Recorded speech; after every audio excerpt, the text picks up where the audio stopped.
warahmatullahi wabarakatuh. Hai semuanya, balik lagi sama aku Adi Basyada Tunisa di Learning Journal pertemuan ke-12 mata kuliah penulisan berita dan artikel. Jadi guys, di pertemuan ke-12 ini aku akan membahas mengenai TOR.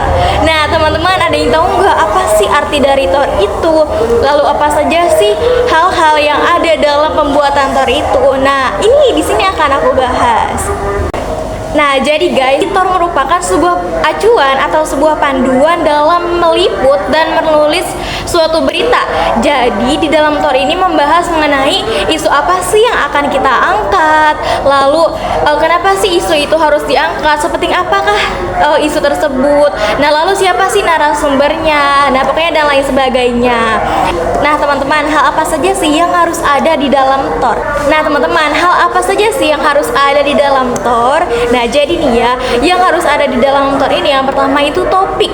Nah, jadi topik tersebut itu merupakan sebuah tema besar dalam pembuatan TOR. Jadi misalkan kita ingin membuat strike news, nah berarti tema dari tersebut merupakan strike news yang isinya itu mengenai hal-hal yang bersifat singkat, padat gitu. Yang kedua itu latar belakang. Jadi nih ya, setelah kita membuat suatu tema, nah kita paparin nih latar belakang. Jadi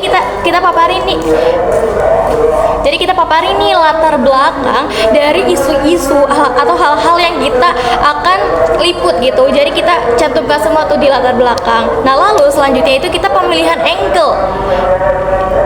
Nah, jadi kita tentukan nih angle seperti apa sih yang akan kita pilih atau yang akan kita fokuskan. Misalkan kita meliput suatu banjir di suatu daerah.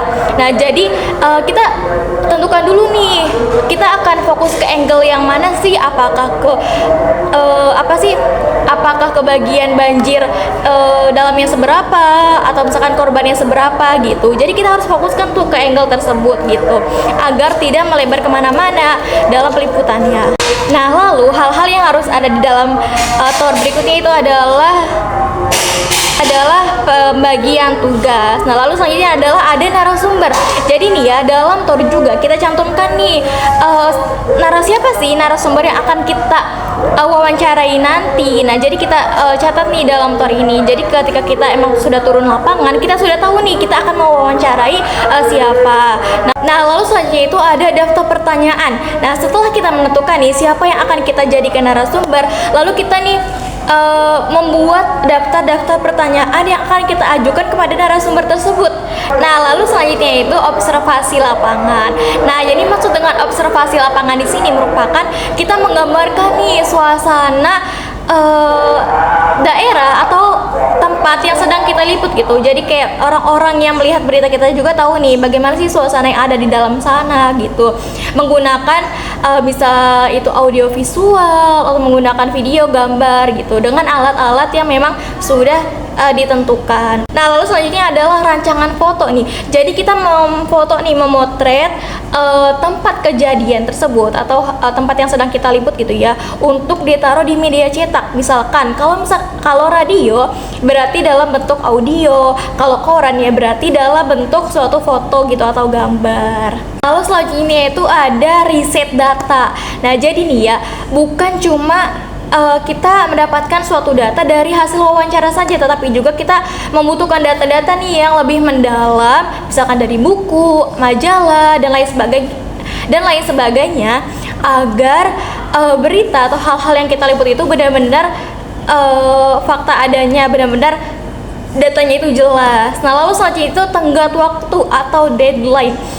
Nah, bukan hanya tugas kuliah aja nih yang ada deadline-nya, tapi juga dalam pembuatan berita atau peliputan berita ada yang namanya deadline. Jadi di dalam TOR itu kita mencantumkan di deadline untuk peliputan beritanya itu di tanggal sekian gitu ya. Jadi bisa teratur, terarah gitu ya, dan tidak